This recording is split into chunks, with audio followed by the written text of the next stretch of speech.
She was a healer, a woman who dedicated her life to saving others. But in the end, she couldn't save herself, from the man she once loved and the friend she trusted most. Amiyah Caldwell had everything going for her.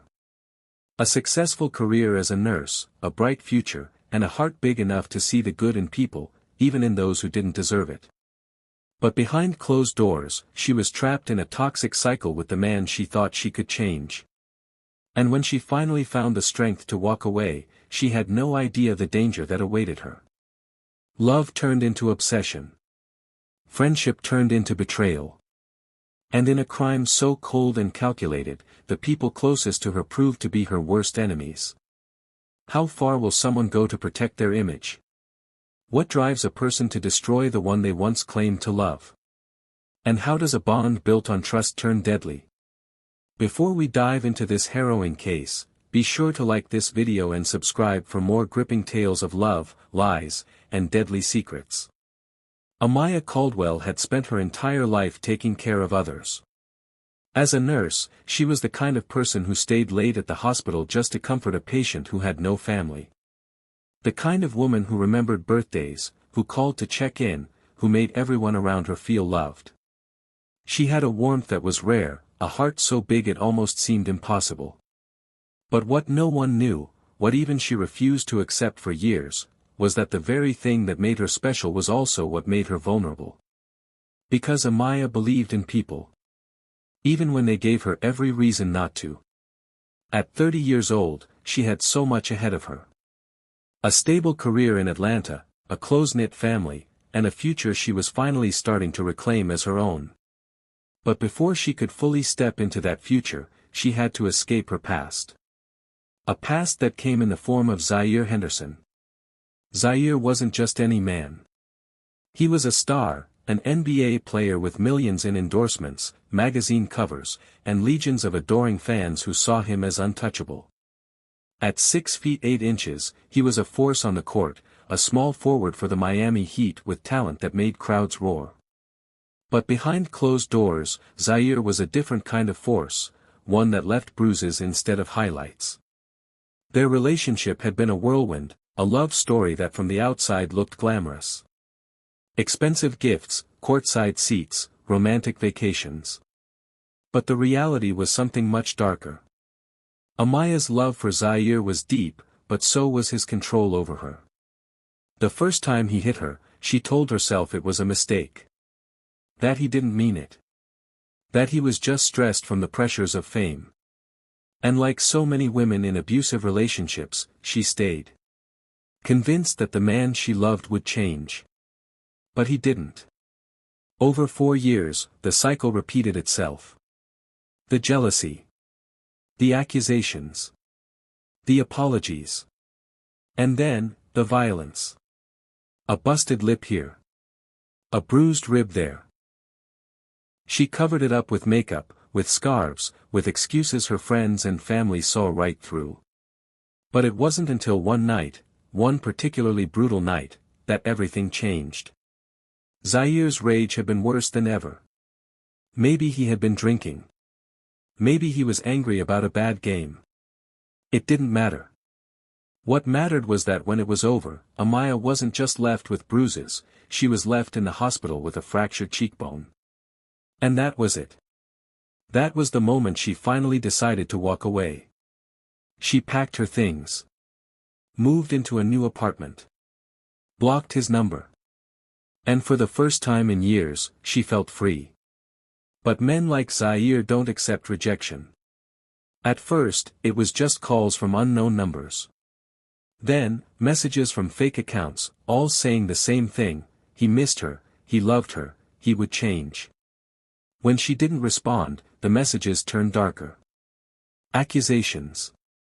Threats. And then, rumors started swirling. Whispers that Amiyah was moving on. That she had met someone new.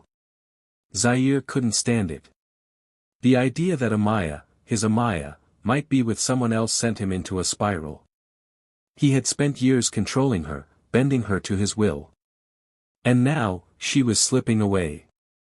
But what hurt him even more than the thought of another man? The realization that Amiyah wasn't afraid of him anymore. And she wasn't alone.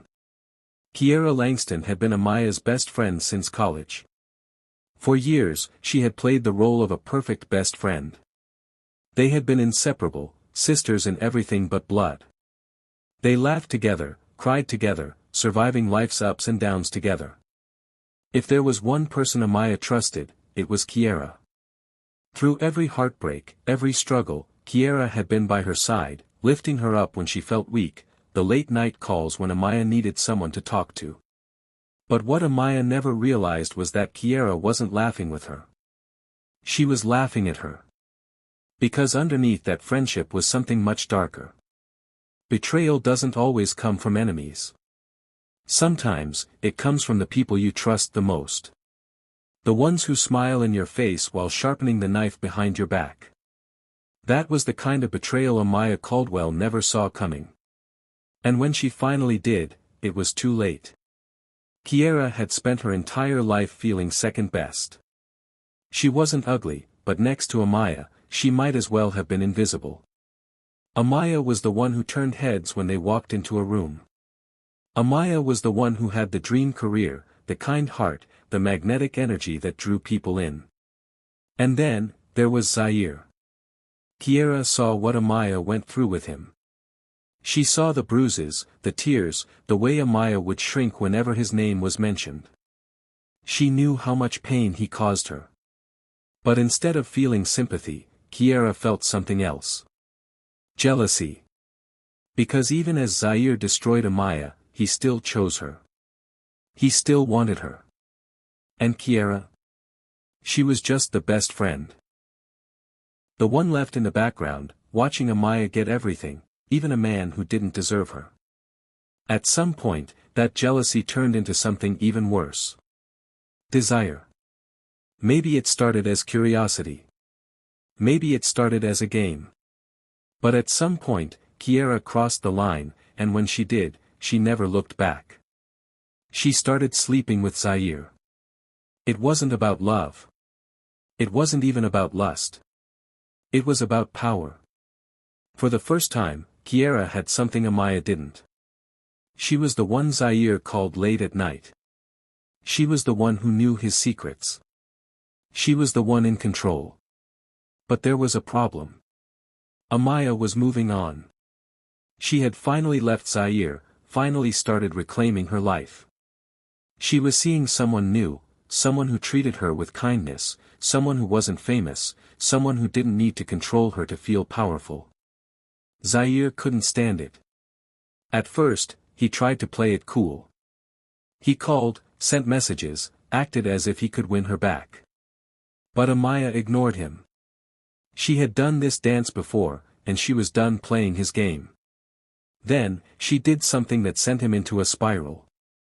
She told Kiera that she was thinking about going public. After years of hiding the truth, years of covering up his abuse with makeup and fake smiles, Amiyah was ready to speak out.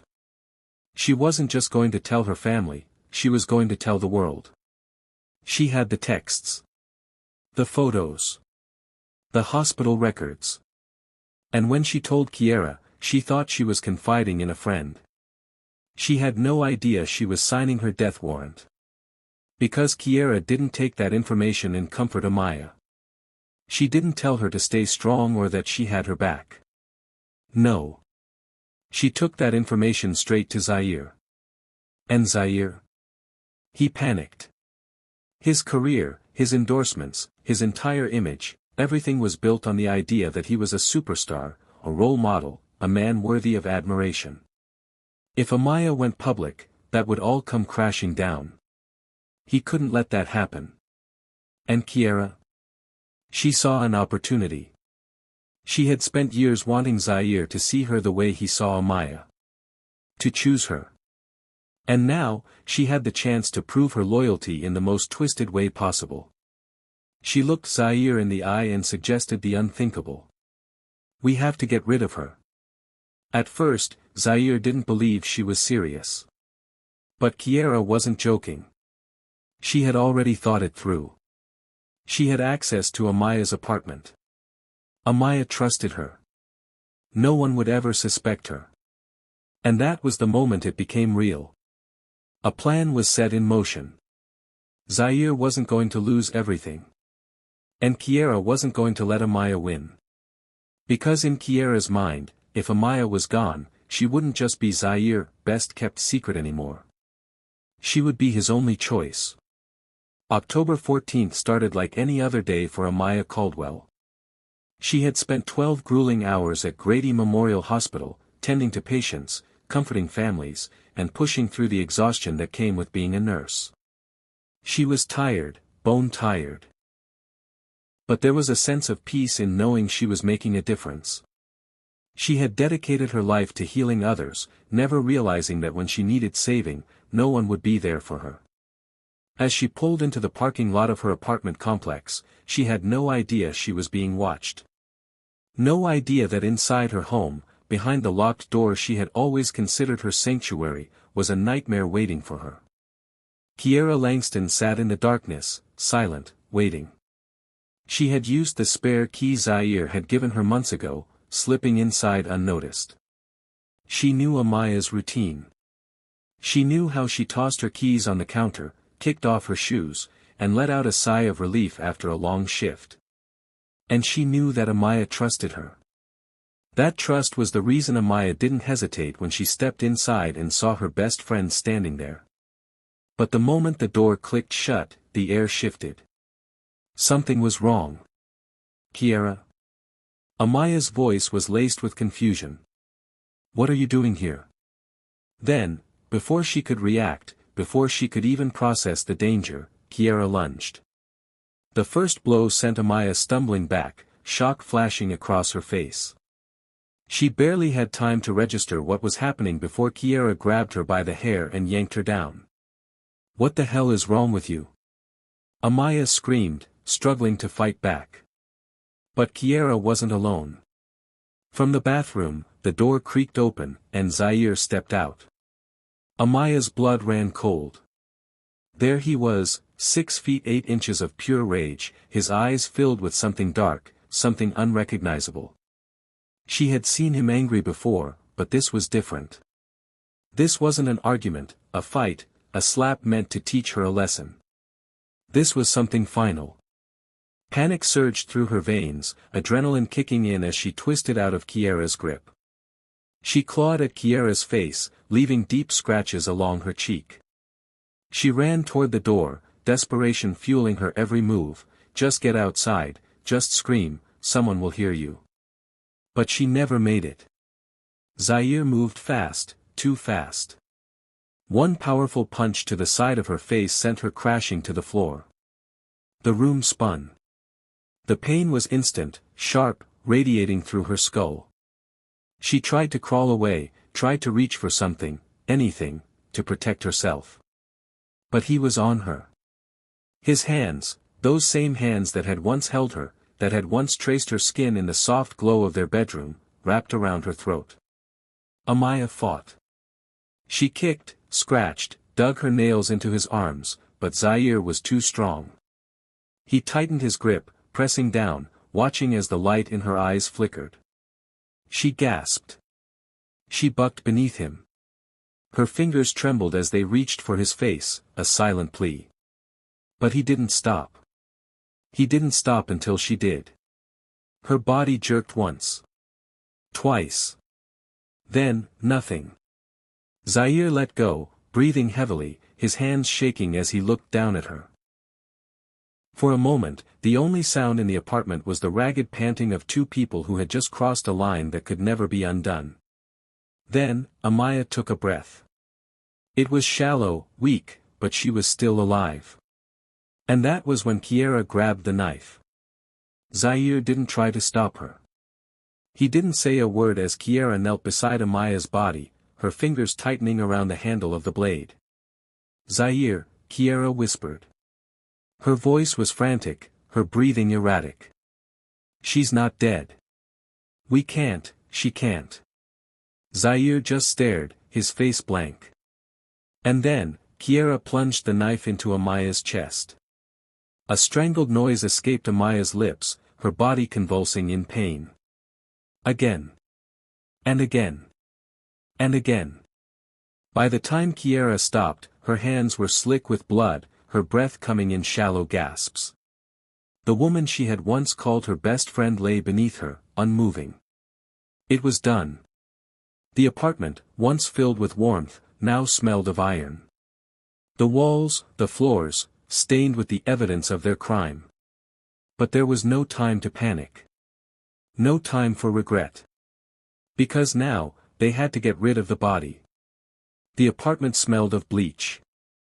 Kiera's hands were raw from scrubbing, her breath coming in shallow gasps as she wiped down every surface, every trace of what had happened. The warm, sticky blood that had once soaked the floors was now nothing more than a faded stain, but no matter how hard she cleaned, she could still see it. Zaire stood over Amiyah's lifeless body, his face unreadable. The shock was wearing off, replaced by something colder, calculated. There was no turning back now. "We need to move her," he said finally. Kiera nodded, swallowing the bile rising in her throat. The suitcase was too small.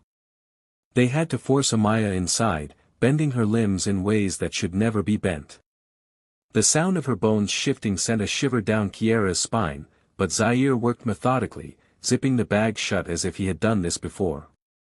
Maybe, in a way, he had. With the apartment cleaned and the body packed away, they carried the suitcase down the stairs, careful, controlled. The weight of it was staggering, but they didn't falter. They couldn't afford to. The security cameras in the building lobby caught them leaving at 3:12 a.m., Kiera gripping the suitcase handle, Zaire walking beside her, his face blank as stone.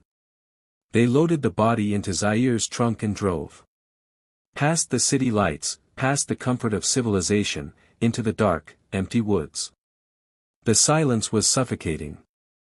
When they finally stopped, the smell of damp earth and pine filled the air. Zaire pulled the suitcase out of the trunk, dragging it over uneven ground. Kiera followed, carrying the gasoline. Her hands were trembling, but she didn't stop. The fire was supposed to erase everything. As the flames licked at Amiyah's lifeless body, turning flesh to ash, the heat stung their faces, but they didn't look away. They stood there, watching, until there was nothing left but smoldering remains. And then they left. The next morning, the world kept moving. Cars honked, people rushed to work, and nurses clocked into their shifts at Grady Memorial. But one nurse was missing. Amiyah Caldwell never showed up for work. At first, it was just a concern, a text message left on read, a missed call. But as the hours stretched on, worry turned to fear. Amiyah was responsible. She didn't just not show up. Her brother, Jalen, knew something was wrong the second he stepped into her apartment that evening. The door was locked. No signs of a break-in. Everything was in place, her purse, her keys. But Amiyah was gone. He called her phone. Straight to voicemail. The pit in his stomach grew as he walked through her home. There was something off. The air felt wrong. He ran his fingers over the countertops, the doorknobs. They were too clean. And then he saw it, the faint smear of red on the edge of the kitchen counter. It had been wiped away, but not completely. He called the police. When detectives arrived, they took in the scene with careful eyes. No forced entry. No obvious struggle.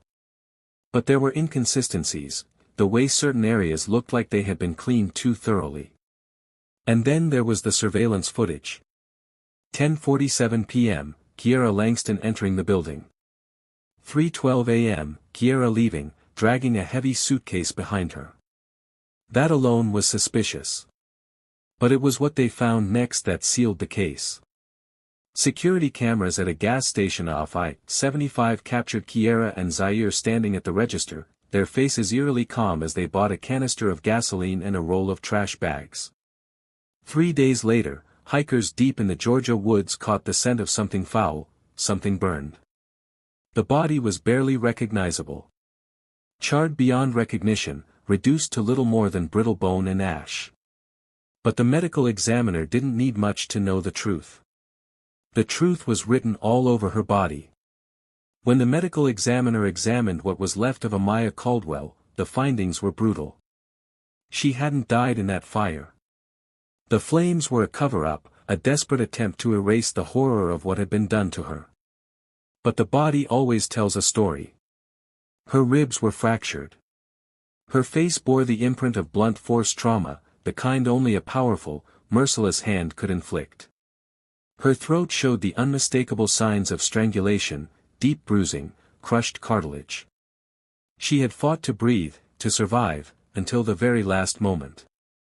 And then there were the stab wounds, jagged, violent, overkill. This wasn't just murder. It was personal. Detectives already had their suspicions. The security footage, the gas station purchase, the eerily pristine crime scene, everything pointed in one direction. But now, the autopsy confirmed it. This was no random attack. This was cold-blooded, premeditated murder. Now, it was time to bring the killers in. Kiera Langston thought she had covered her tracks. She thought she had done enough, scrubbing, lying, playing innocent. But when detectives sat her down in the cold, windowless interrogation room, she was already unraveling. At first, she stuck to the script. She didn't know anything. She was just as shocked as everyone else.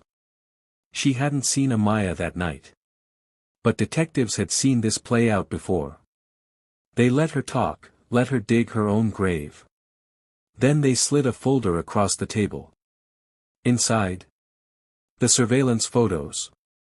Kiera's face, entering Amiyah's apartment at 10:47 p.m. Kiera's face, leaving at 3:12 a.m., dragging a suitcase. Kiera's face, standing next to Zaire at a gas station, buying gasoline and trash bags. Her hands started to shake. Detectives leaned in. They didn't have to say much. The evidence was saying it all. "You know what happened to Amiyah," one of them said, voice steady, controlled. "You were there." Kiera broke. At first, it was just a crack, a tremor in her voice, a shift in her expression. Then the dam burst. Tears spilled down her face as she started talking, but she didn't tell the whole truth. Not yet. "It was Zaire," she sobbed. "He lost it. He killed her. I was scared, I didn't know what to do." But detectives weren't buying it. They had the text messages. The ones between Kiera and Zaire, days before Amiyah's murder. The messages where they referred to Amiyah as a problem. The messages where they discussed how to handle her. They let Kiera's words sit in the air, heavy with implication. Then one of the detectives pulled out his phone, scroll. A peened. Like his ex-girlfriend wasn't dead. Like his name wasn't all over the case. The moment he saw the badge, his expression changed. "What's this about?" he asked, but his voice lacked conviction. He already knew. "We have a warrant for your arrest," the officer said, stepping forward. "For the murder of Amiyah Caldwell." For a split second, Zaire hesitated. Then he scoffed, shaking his head like this was all some ridiculous misunderstanding. "Murder," he repeated, his voice dripping with disbelief. "Nah, man. Y'all got it wrong." But the officers weren't listening. They didn't need to. They pulled him to his feet, twisting his arms behind his back as the handcuffs clicked into place. "You have the right to remain silent." For the first time in his life, Zaire had no choice but to listen. The media exploded. A beloved NBA star, arrested for murder. His alleged accomplice. The victim's best friend. The headlines wrote themselves. Sports networks dissected every detail. Fans who once cheered for Zaire now questioned everything. And Amiyah's name, once spoken with admiration in hospital halls, was now on the lips of millions. But for her family, this wasn't just a headline. This wasn't just another crime story. This was their worst nightmare. And now, it was time for justice. The trial came. The courtroom was packed. Every seat was taken, every aisle lined with cameras and reporters, all waiting for the trial that had captivated the nation. The fall of an NBA star. The betrayal of a best friend. The brutal murder of a woman who had only ever wanted to heal, to help, to love. For 6 weeks, the world listened as the truth unfolded. The prosecution painted a damning picture: Zaire Henderson, a man who had spent years getting away with violence, finally facing the consequences of his rage. They brought in ex-girlfriends, women who had suffered behind closed doors, silenced by fear and his fame. They told stories of bruises hidden under makeup, of threats whispered in the dark, of apologies that meant nothing when the violence always came back. And then there was Kiera Langston. Once Amiyah's closest friend, now her murderer. A woman consumed by jealousy, willing to destroy the very person she had once claimed to love like a sister. The text messages between her and Zaire sealed her fate, their words cold, calculated, dripping with intent. Amiyah was a problem that needed to be handled. And they had handled her, in the most brutal way imaginable. The defense tried everything. Zaire's high-priced attorneys painted Kiera as the mastermind, claiming he had been manipulated, dragged into something he never intended. Kiera's team fought back, blaming Zaire's temper, his history of violence, his inability to accept rejection. But the jury wasn't swayed by the finger-pointing. The evidence was too strong. The crime was too horrific. When the verdict was read, the courtroom was silent. Zaire Henderson, guilty of first-degree murder. Life without parole. Kiera Langston, guilty of second-degree murder. 40 years behind bars. A mother wept for her daughter. A brother clenched his fists, holding back tears. Justice had been served. But justice couldn't bring Amiyah back. Outside the courthouse, crowds gathered, chanting Amiyah's name. She became more than a victim, she became a symbol. A voice for every woman who had suffered in silence.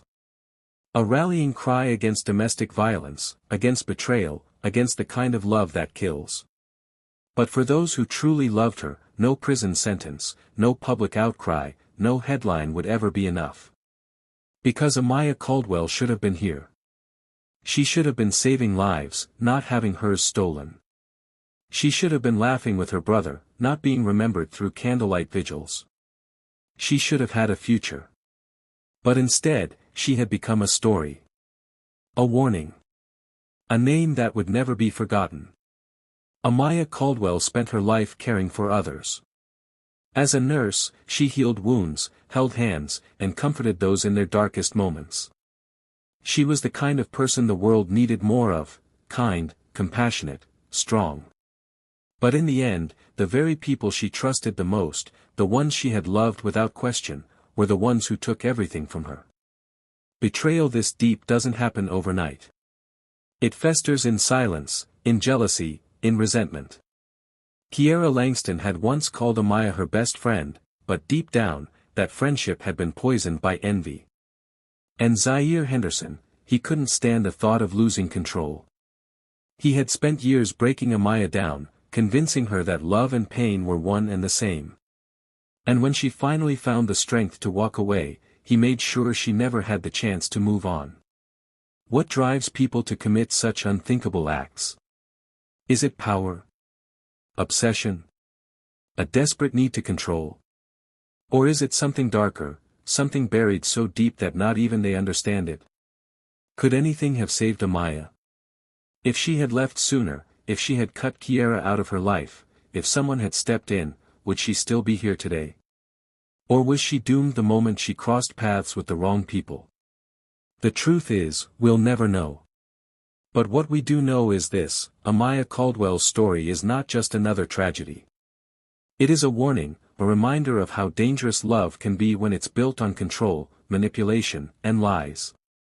It is proof that sometimes, the greatest threats don't come from strangers but from the people we trust the most.